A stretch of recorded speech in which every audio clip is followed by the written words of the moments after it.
Vesper's Host is arguably one of the hardest dungeons in Destiny 2. I even made a video when it came out with a full fire team, and boy, did we struggle. Granted, it was our first time, and we all struggle with our first time. What do you mean by that? We still completed it, but I would be lying if I said this dungeon wasn't on my 13 Reasons Why list. So after 8 months of this dungeon being out, I finally decided to try and solo it, because I have soloed every single dungeon up to this point. Again, this dungeon is my 13th reason. Now, I will be fair in saying that this was actually my third attempt on doing this dungeon solo. Let's just say the first 2 attempts ended due to the boss fight, for which you'll see later in the video why it's the worst boss fight ever. Also, I did all of this live on Twitch, so if you want to see more solo dungeon content, you should check out my channel. Or don't, just know that I will find you, and I will kill you. Now, I'm not going to walk you through how this dungeon works. It's been out for 8 months, and if you don't understand the mechanics, well, that's what Rick Cactus is for. What is up, guys? It's your boy, Rick Cactus, and today I was able to clear through opening the door pretty quickly and started to traverse down towards the first encounter where I had my first near-death experience. I almost had a stupid death. Oh, and this isn't a solo flawless run. I don't eat enough crayons and lack enough brain cells to do a dungeon without dying, so if you were expecting that, then you're in the wrong place. But it's always fun to see how far I can make it. Just like it's fun to see how far I make it when doing your mom. Anyways, we arrive at the first encounter, which isn't too bad. You go into 3 rooms, you grab 3 bombs, and you bank them. Oh, also, clear out these big vandals that are 99% of the time invisible and are tankish. I do this room first because it's the longest, and if you know how this encounter ends, then it makes sense. So I rush through it, killing the gatekeepers, bank the augment. Then I grab the other augment to save for later, and I grab the first augment to see what to shoot with the second augment. Second right, back, mid right. Already, my brain is hurting. When I shoot the correct 4 panels, it's time to bring the bomb back and bank it. Also, killing the baby brig. Then, it's rinse and repeat for the next 2 rooms, except coming out of the last room, we have big ol' Mama Bear Brig. She's big and tanky, just like your mom. Anyways, a super and some grenade launcher shots later, she's down and the final bomb goes in, thus completing the first encounter, and as a bonus, we are still flawless. Encounter 1.5 is the big ball guy, which is also what they called me in high school. Stop the cap.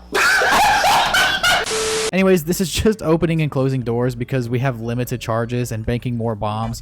Not too terrible if you hug the walls and stay hidden. Sure enough, we were past it and have arrived at the second encounter. Now, this encounter is a little bit more challenging than the first. You start the encounter by just advancing in the room, clearing out enough ads until a priest spawns. Wait a minute, is that Pope Francis reborn? yo.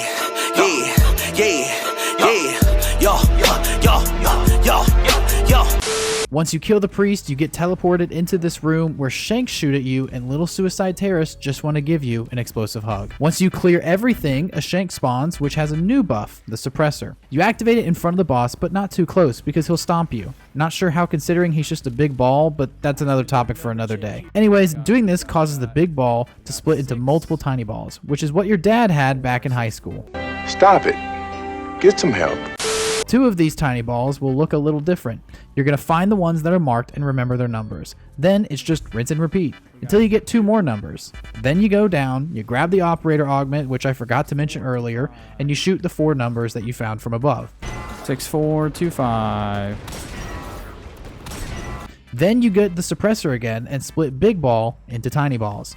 Now, what happened on my first run here was just straight BS. I had split the boss up, but then he started gazing into my soul. His gaze was so strong that he, well, ended up killing me.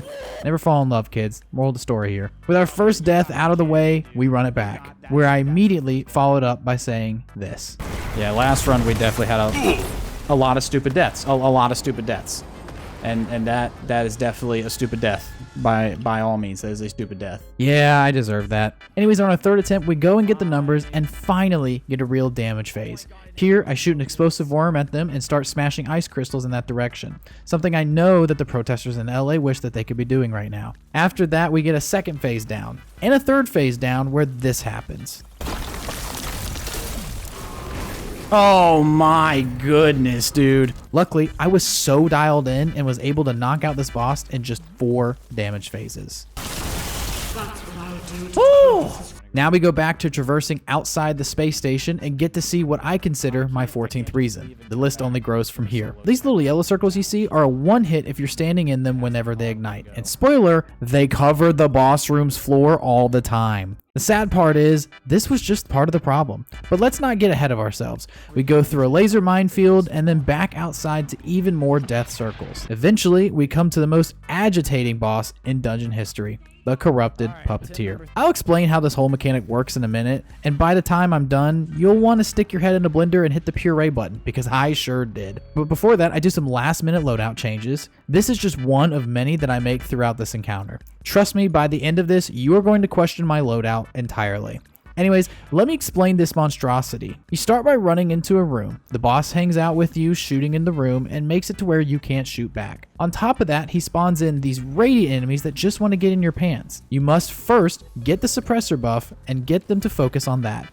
Break the suppressant, and then you'll be able to kill the 2 pants chasers. That now drops the scanner augment, and 2 more dudes trying to get in your pants. Killing them drops the operator augment. First you grab the scanner and you go around the room to the 4 pillars that have a number 1 through 4 on them. You find out which one doesn't turn you down like your high school crush, and then you bank the scanner. Then you grab the operator augment and you find the 4 numbers you found from the first pillar, and then you shoot those 4 numbers. Once you shoot those 4, 2 sides of the room open up. Bank your augment, because if you don't before going down, you have to find it again, and the next 2 rooms are even worse. So just save yourself some time. When you drop down, you want to find the door that has the sirens going off. Upon entering, you'll be greeted by 2 more dudes who really want to see what you're packing in there. Your goal is now to grab the operator buff again and shoot the 4 lit panels in the room to start the clean sweep protocol. This now spawns clones of the boss. Bank the operator, grab the scanner augment, and now you have to find the chosen one, and just like Obi-Wan Kenobi did, end their lives. For now, at least. Once they die, they drop a bomb. Pick it up, and please, for the love of God, bank the augment. If you don't, then you may want to check yourself into a mental hospital, because something might be wrong with you. Then you take the bomb and bank it before the room catches fire. Now you'll notice that half of the boss's shield is gone. Once the room opens back up, you just rinse and repeat, and then you go back to the start room and go up the fun little chute. Now it's time for the boss DPS. Ideally, you want to pop your super and then hightail it to the back of the room and jump up in this spot here. Worked. If you're a crayon eater like me, you pop your barricade to prevent his clones from shooting you and allowing you to deal damage. This just helps those fire spots I was talking about earlier not hit you, because you're not on the ground. The real problem now is the clones are dialed into you. Eventually, one of the clones in the middle will have a bomb. Not knowing which one, you need to kill the clone and bank the bomb to extend damage, something I clearly struggled with here. Oh my god, get me inside. Get me inside, please! Please! Oh, okay, yeah, no. 1K is not the play. All of that makes sense? Good. Because from this point on, it just gets worse for me. Attempt number 2, I die before even getting any of the boss's shield off. Attempt number 3, I get forced into a corner where this guy pulls my pants down and does unspeakable things to me. Attempt number 4, I just die of radiation. Attempt 5, I slid off the safe platform and popped my shield right on the door in a state of panic. I tried getting back up, not even thinking that I have no cover, and I quickly realized that. Chad, this is chalk. Just kill me, thank you. Golly, dude. Attempt 6, I only shot 3 of the panels in the bomb room, which does cause an insta-wipe. Sick. I don't know what I did wrong. Dude, I don't know anymore, man. Run number 7 was a better outcome. I got through a whole DPS phase with the extension, and then on the second DPS phase, I died to... Wait, hold on, is that... Discharge! After a few armor mod changes, I tried to do even better than the last run. Yeah, that didn't go well. Why are there already 2? Okay. Alright. Yeah. No, that's fair. Attempt number 9, I get laid out by the clones in the DPS phase. Good old attempt number 10, I tried to move up to a different spot and get laid out again in the first DPS phase. Following that, I give the new strat another go and completely missed the landing and, well, killed myself. Something I start contemplating. Next run, you see me using a legendary Void LMG. This was to work with the mods that I had previously put on. The problem is this LMG shoots so quick that I need to be closer than my stalkers are to my house. I was able to get through a damage phase, but ended up burning to death literally 3 minutes later. The next attempt, I die of radiation poisoning, and I died the same way on the next run. Now I'm using a linear fusion rifle, hoping that that will work. And it doesn't. Then I die 2 minutes into the start of the encounter where I have a brief crash out. Next, I go through the first DPS phase and actually get a good bit of damage off, just to end up on the second phase where I get cornered and blow myself up using my sidearm. Then I get absolutely railed on the next run by all of the clones. I think this is attempt number 19. I was able to get through a DPS phase and again die on the second run, but now we are entering the 20th attempt. I decide to finally lock in. Don't know why I haven't done that before, but oh well. I go through the first DPS phase, and I don't actually extend it. I just do it raw. Yeah, really locked in here. Then I get through a second, a third, a fourth, and even a fifth DPS phase. And at the end of the fifth DPS, I get the boss down to this amount of health.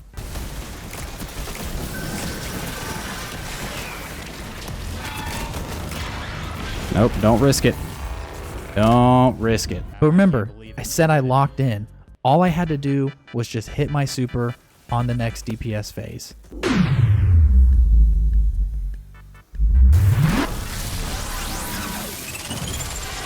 We soloed Vesper's host. Oh my goodness. It's finally done. And thus, I have beat the dungeon solo and take a few minutes to let it soak in and realize the accomplishment I have done. Until I quickly realize that I still have the Sunder Doctrine dungeon to do on solo. Which is the next video, so like and subscribe or else I'm gonna...